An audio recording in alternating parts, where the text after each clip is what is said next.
Okay, so we're getting the E36 ready for paint. All the stuff that I went through in here is pretty normal.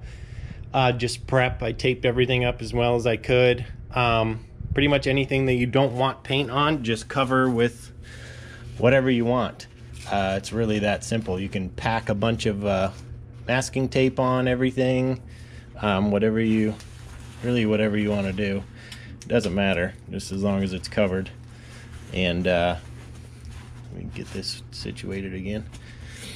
And then we're gonna spray this. And I did some body work over here with a couple of areas that were messed up when I got the car. And then everything else is taped off that needs to be taped off. We ran a tarp over the hood just to kind of keep everything isolated in this area. I have a heater running in the garage just to kind of heat up the air a little bit since it is cold and a little bit rainy outside. And then we're mixing up a single stage Estoril Blue Metallic 335, the stock color that this car came with. And we're gonna run, I believe it's 4 parts paint to 1 part hardener to 2 parts reducer. And the easiest way to do that is you can find your mixing ratios on your cup, and I'll angle it a little bit so you can see. So it says 4 parts to 1 part to 1/2. So if you look on here and you find the number 4, that would be 4 parts. Then your next 4 would be 1 part of the 4. And then your next 4 would be half of that. So, but we are gonna do 4 to 1 to 2. So basically all I did was we're gonna do 4 parts paint.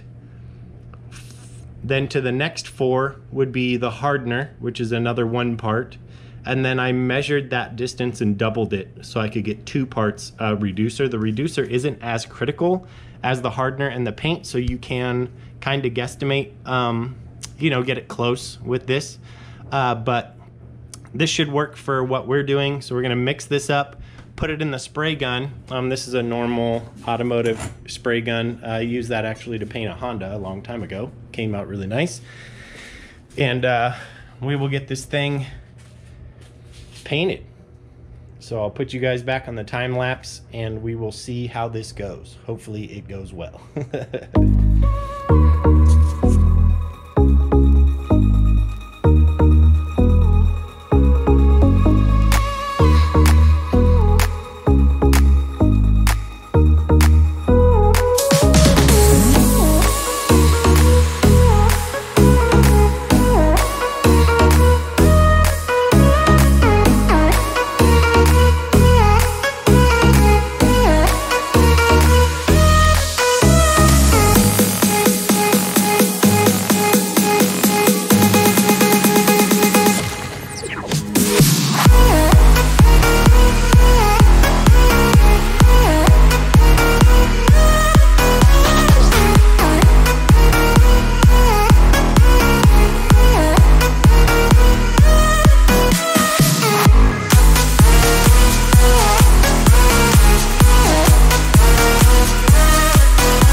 Well, that's pretty much it, guys. We got the entire engine bay painted. I took off all of the masking tape that we had on the components. Everything looks really good. The only issues we had was we ended up with some runs in the paint over here and a little bit on the shock tower, which once it all dries, you're not really going to be able to see. Plus, the oil cooler is actually going right there. At least the oil, the remote oil filter is going there, and some of the sensors are getting mounted over there. So I mean, you're not going to see a lot or really any of the spots that we had issues with.